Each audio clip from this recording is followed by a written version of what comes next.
बोलिए बड़ी काली मैया की, भारत माता की। बहुत बहुत धन्यवाद। परम पूज्य स्वामी विवेकानंद जी,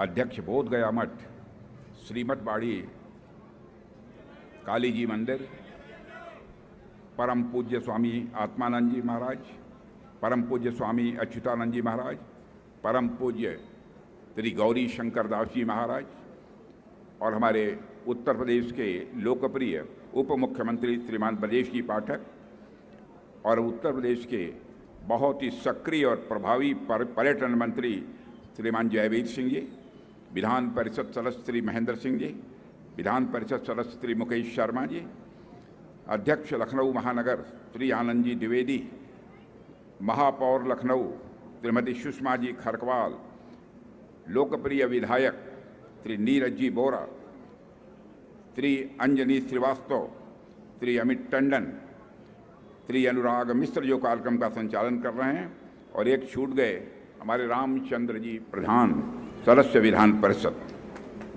और यहाँ मौजूद मेरे सभी सम्मानित बहनों एवं भाइयों और बड़ी काली माँ के सभी भक्तों। सबसे पहले तो मैं श्री बड़ी काली जी मंदिर में विराजमान माँ काली के चरणों में शीश झुकाकर उन्हें नमन करता हूँ।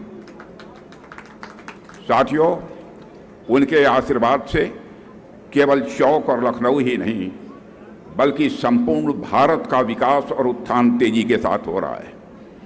लखनऊ के चौक में स्थित यह प्राचीन मंदिर कब से अस्तित्व में है, इसकी जानकारी तो शायद ही किसी के पास नहीं है, मगर मान्यता है कि यह मंदिर 2000 सालों से अधिक समय का यह मंदिर यहाँ पर विराजित है।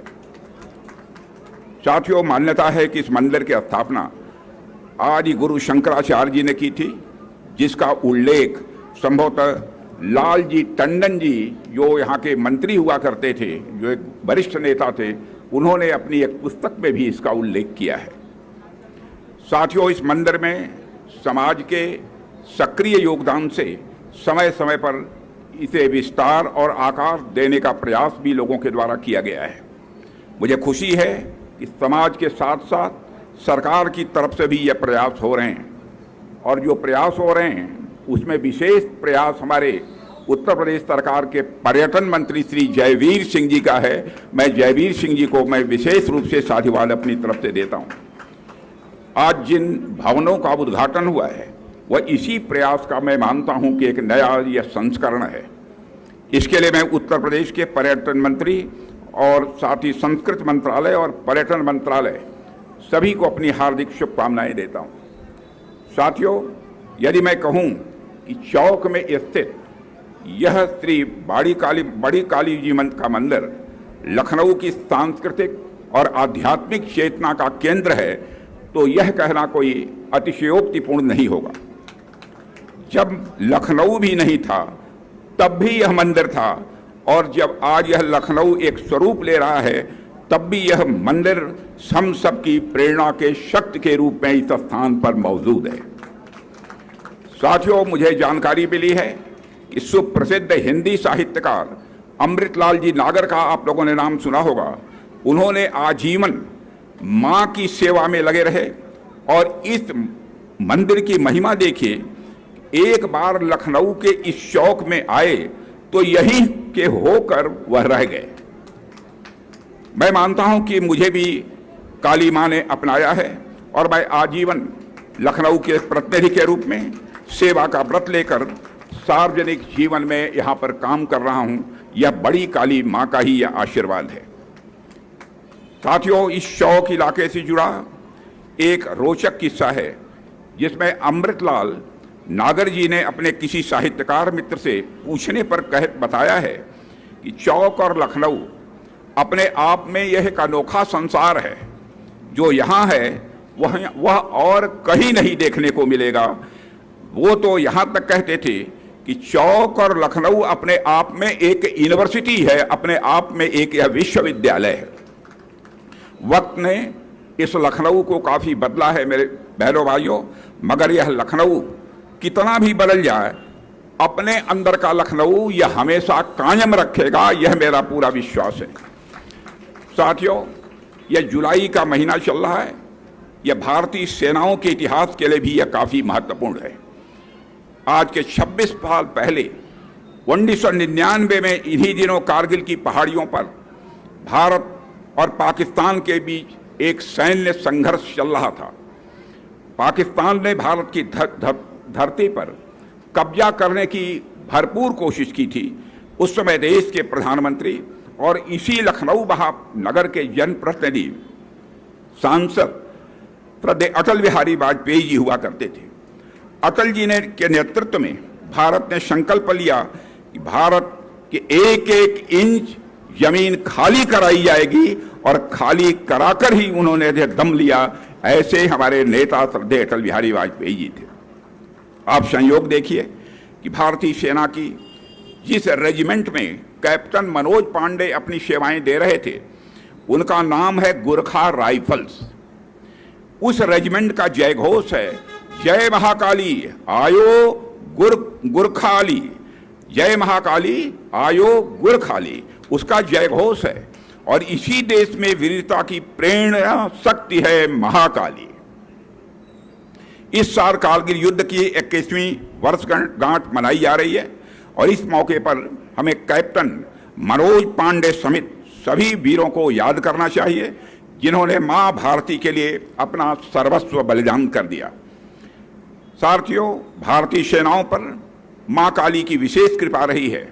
अभी ऑपरेशन सिंदूर के दौरान भी भारतीय सेनाओं ने अपने अद्भुत शौर्य, वीरता और पराक्रम का परिचय देते हुए पाकिस्तान पर मौजूद 9 आतंकवादी ठिकानों का सफाया करने में पूरी तरह से कामयाबी हासिल की है। पूरी तरह से आतंकवादी ठिकानों को तहस नहस कर दिया है। इस ऑपरेशन में महिला सैनिकों और पायलटों ने बढ़ चढ़कर भाग लिया था। केवल पुरुष सैनिक ही नहीं, बल्कि महिला सैनिकों ने भी बढ़ चढ़कर भाग लिया था, और मां काली के एक स्वरूप से दुश्मनों के उन्होंने छक्के छुड़ा दिए थे। साथियों, भारत एक ऐसा देश है जो सदियों तक विश्व के लिए आर्थिक समृद्धि और भौतिक विकास का एक उदाहरण रहा है। हमने प्रगति के प्रतिमान गढ़े हैं और समृद्धि के सोपान भी तय किए हैं। भारत ने कभी भौतिक उन्नति को भौगोलिक विस्तार और शोषण का माध्यम नहीं बनने दिया। यह भारत की एक सबसे बड़ी विशेषता है। भौतिक प्रगति के लिए भी हमने आध्यात्मिक और मानवीय प्रतीकों की रचना की है, और उसका दिव्य स्वरूप ही है भारत की समृद्ध संस्कृति में हमें स्पष्ट रूप से दिखाई देता है। साथियों, गुलामी के कालखंड में जिन अत्याचारियों ने भारत को कमजोर करने का प्रयास किया, उन्होंने सबसे पहले हमारे इन आध्यात्मिक और सांस्कृतिक केंद्रों को, प्रतीकों को निशाना बनाया था। आजादी के बाद इन सांस्कृतिक प्रतीकों का पुनर्निर्माण या आवश्यक था। अगर हम अपनी सांस्कृतिक पहचान को सम्मान देते तो देश के भीतर एकजुटता और आत्मसम्मान का भाव यह स्वाभाविक रूप से मजबूत होता, लेकिन दुर्भाग्य से ऐसा हुआ नहीं। आजादी के बाद सोमनाथ मंदिर के पुनर्निर्माण का विरोध किया गया था, और यह सोच दशकों तक देश के ऊपर हावी रही। इसका नतीजा यह हुआ कि देश हीन भावना के गर्त में चला गया। अपनी विरासत पर गर्व करना यह देश जैसे लगता था कि भूल गया हो। मगर आज भारत मेरे दोस्तों बदल चुका है, और विकास के साथ साथ विरासत का भी संरक्षण हमारा देश कर रहा है, आज प्रधानमंत्री मोदी जी के नेतृत्व में। साथियों, आपके सामने एक नहीं अनेक उदाहरण हैं। काशी विश्वनाथ कॉरिडोर, महाकाल कॉरिडोर, सोमनाथ मंदिर का पुनर्निर्माण और अयोध्या में भगवान राम के भव्य मंदिर का निर्माण हमारे इसी मिशन का यह परिणाम है। यहाँ लखनऊ में यह महाकाली मंदिर भी और भव्य एवं दिव्य स्वरूप ले, इसके लिए भी हम लोगों को मिलजुल कर प्रयास करना चाहिए, प्रयास करने की आवश्यकता है। मैं आपकी हर संभव मदद करने के लिए तैयार हूं। यहाँ का जनप्रतिनिधि होने के नाते आपको मैं विश्वास दिलाता हूं। इस अवसर पर अधिक कुछ न कहते हुए फिर बड़ी काली मां के चरणों में शीश झुकाकर प्रणाम करते हुए, और जो संत यहाँ पर उपस्थित हैं इनके चरणों में भी शीश झुकाकर प्रणाम करते हुए और इनके प्रति आभार व्यक्त करते हुए कि इन्होंने इस मंदिर के पुनर्निर्माण की तरफ विशेष ध्यान दिया है। यह भी निर्णय हुआ है कि एक यहाँ पर सत्संग भवन बनाया जाएगा। हमारे पर्यटन मंत्री श्री जयवीर सिंह जी ने यह घोषणा की है, यहाँ पर एक सत्संग भवन बनाया जाएगा। भव्य व सत्संग भवन होगा ताकि लखनऊ के लोग आकर उस सत्संग में भाग ले सकें, यहाँ पर पूजा पाठ जो भी करना चाहें वह कर सकें। और एक काम और किया है, और साथ ही साथ यदि आप योगासन करना चाहते हैं तो यहाँ पर योगा का भी एक केंद्र का निर्माण यह पर्यटन मंत्रालय कराएगा। मैं समझता हूं इसके लिए जयवीर सिंह जी हमारे पर्यटन मंत्री सचमुच ये बधाई के पात्र हैं।